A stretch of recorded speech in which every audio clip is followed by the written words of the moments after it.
They skipped my hospital visit for a concert, so I removed them as my emergency contacts. The nurse held the clipboard out to me with a pen clipped to the top and said, gently, "We need to confirm your emergency contacts."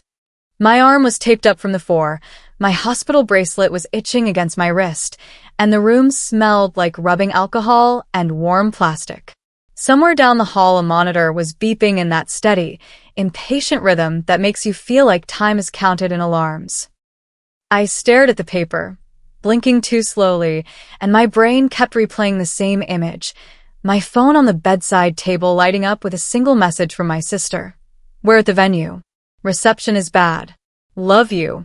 No, are you okay? No, do you need anything?" Just that. My throat tightened, and I heard my own voice come out hoarse and flat. "Can I change them?" I asked. The nurse's eyebrows lifted slightly, not judging, just attentive. "Of course," she said. "We can update it right now." My hand shook when I reached for the pen, and I could feel the pressure in my chest like someone was pressing a thumb into a bruise. I didn't even know what I was writing at first.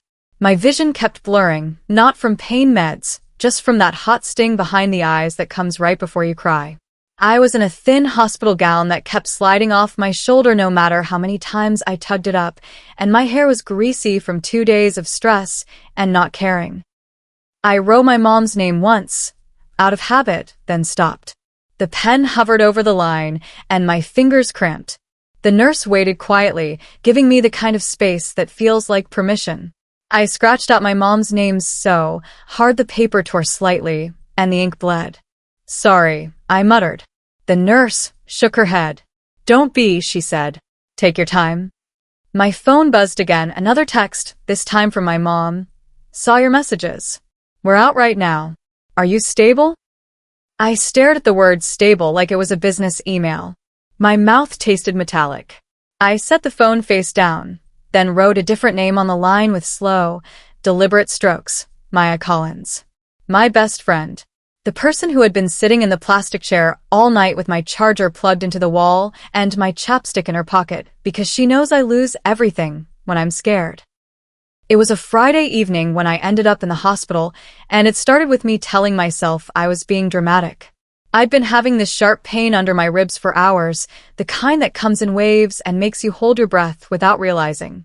I was at work when it started, standing at the copier, laughing at something a coworker said, and then suddenly bending forward like my body had decided to fold.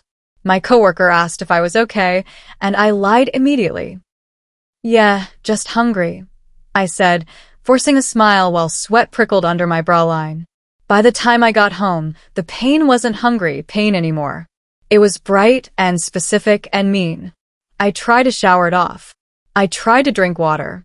I tried to lay on my left side because the internet said that helps sometimes.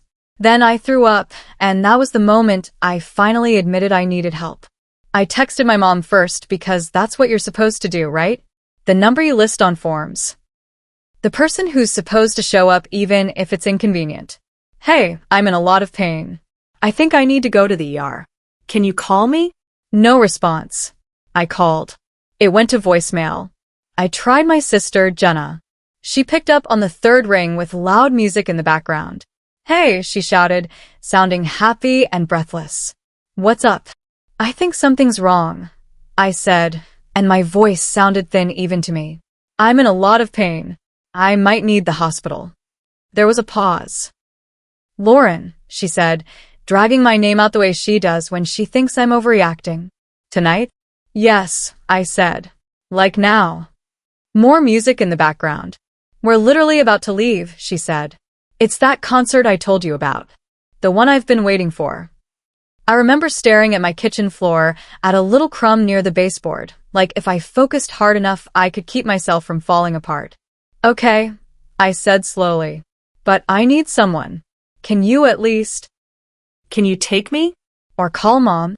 "She's with us," Jenna said quickly, like she'd been waiting to use that excuse. "And she's already stressed. You're probably just anxious. Do you want me to order you an Uber or something?" "An Uber? To the ER?" Like I was asking for a ride to the mall. "I can't even stand up straight," I whispered, and my hands were shaking on the counter. Jenna, please. I don't know what you want me to do, she said, and I could hear irritation creeping in. We've already got tickets. We're already dressed. We're not.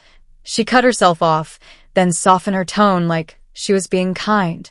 Just go if you need to go. They'll help you. Call me after. Then she hung up. I stood there for a second holding my phone like it had turned into something heavy and useless. The pain hit again, hard enough that my vision sparked. I slid down the cabinets until I was sitting on the floor, cheek against the cool wood, trying not to panic. Then I called Maya, because Maya has never once made me feel like I'm asking for too much. She answered sleepy and immediately alert. Lauren, she said. What's wrong? I think I need the hospital, I said, and my voice cracked. I'm sorry. I'm sorry. Don't apologize, she said, already moving. I could hear keys, a door, her voice tightening with focus. Where are you? I'm coming. Maya got me to the ER. Maya filled out forms while I curled in a plastic chair trying to breathe through the pain. Maya told the triage nurse firmly, she's vomiting and she can't stand up straight, when my brain couldn't organize words. Maya held my hair back when I threw up again in a tiny bathroom that smelled like antiseptic and fear. When they finally brought me back, the doctor asked who my emergency contact was, and I said, automatically, my mom. It felt like a reflex. It felt like a lie I'd repeated so many times it became a fact. Then they ran tests. They did blood work. They did an ultrasound. The doctor came back with that careful expression and said, we think it's acute cholecystitis. Your gallbladder is inflamed. There are stones. We're going to admit you. There's a chance you'll need surgery. I remember nodding like I understood while my whole body went cold. I thought of my mom and Jenna at a concert, lights flashing, singing along, posting videos to their stories. I thought of my mom's purse, probably tucked under her arm. Her phone probably on silent, because she hates interruptions during shows. I thought of the way she'd say later, we didn't know it was serious, as if the seriousness of my pain depends on their scheduling. I texted anyway, because a part of me still hoped. I'm admitted. They think I need surgery. Can someone come? No answer for an hour. Then, finally my sister sent. We're at the venue. Reception is bad. Love you. Like love was something you could send as a substitute for presents. That's the thing I keep coming back to. It wasn't that they didn't know. They knew. I told them. They just decided a concert mattered more than seeing me scared in a hospital bed. And I don't mean they should have dropped everything forever. I mean this was a specific moment where a normal family shows up, even if they're annoyed, even if they're tired, even if the seats were expensive. You show up because it's your kid, your sister, your person. Maya stayed. She sat in that awful chair that squeaks every time you shift. She pulled a blanket up over my feet when I started shivering. She offered me her phone charger. She joked quietly about hospital jello tasting like sadness, and I laughed once, then cried because I was overwhelmed that someone cared without bargaining. Sometime after midnight, my mom finally called. The sound of the concert was still faint in the background, crowd noise, music, Jenna yelling something. Lauren? Mom said, like she'd just noticed the time. Are you okay? Jenna said you were at the hospital. I stared at the ceiling tiles, counting the little holes in them because it felt safer than looking at my phone. I'm admitted, I said. They think I need surgery. Mom made a small noise. Oh, she said. Well, that's not good. Silence. I waited for her to say, we're coming. I waited for the sound of her grabbing her keys, for her voice to shift into urgency. Instead she said, are you stable? Like, are you in danger? I felt something inside me fold in on itself. I don't know, I said. I'm in pain. I'm scared. Mom sighed, and it sounded annoyed more than worried. We're out right now, she said. You know Jenna's been looking forward to this. But if it gets worse, call 911 or whatever. They'll take care of you. That's what hospitals do. Maya's hand tightened around mine. I didn't yell. I didn't beg. I just said, okay, and hung up before she could add anything that would make it feel even smaller. The next morning, the surgeon came in and explained the plan. They were going to try to manage it with antibiotics first, then likely remove my gallbladder if things didn't calm down. He spoke kindly, like he'd done it 1,000 times.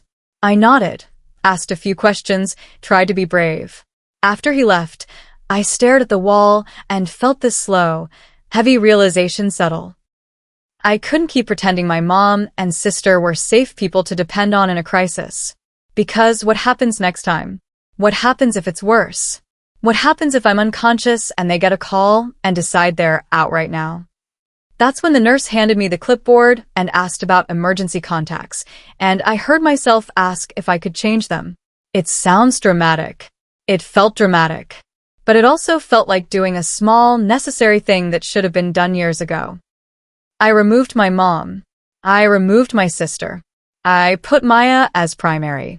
I put my coworker, Ben, as secondary because he's the kind of person who would answer his phone and take things seriously, and he'd already offered to cover my shifts without me having to explain. When my mom finally showed up later that afternoon, after the concert, after sleep, after her life returned to normal, she walked into my room with Starbucks in her hand like it was a peace offering. "Hi, honey," she said, kissing my forehead. "You look better." I stared at her cup and felt that numb calm again. "I changed my emergency contact," I said. Her smile froze. "What?" she asked, like she misheard. "I changed it," I repeated. "It's not you anymore." Her face flushed. "That's ridiculous," she snapped, the sweetness dropping instantly. "I'm your mother." "And you chose a concert," I said, and my voice stayed quiet because I didn't have energy for theatrics. "When I asked you to come." Mom's eyes flashed. "We didn't know it was serious," she said immediately, like she'd rehearsed it. "I told you I was admitted and might need surgery," I replied. "What did you think that meant?" She opened her mouth, then closed it, then switched tactics. "So Maya is controlling you now," she said, sharp, trying to make it about someone else. Maya wasn't even in the room. She'd stepped out to take a call. And I realized in that moment how deeply my mom needed to avoid accountability. "No," I said. "I'm controlling me." Mom stared at me for a long second, then put the Starbucks on the tray table a little too hard. "Fine," she said cold. "Do whatever you want." And the weird part is, I felt relief. Not happiness. Not triumph. Just relief that I'd finally told the truth out loud. I cannot rely on them. I'm home now. I'm recovering. I still talk to my mom and sister, but it's different. I don't reach for them first when I'm scared. I don't hand them access to the most vulnerable parts of my life and call it family. I've stopped pretending love is the same as showing up. Removing them as my emergency contacts wasn't revenge. It was reality catching up with paperwork. Thanks for watching. If you've ever had to quietly change the way you depend on someone because they showed you who they are in a crisis, share your story in the comments. I'd really like to hear it.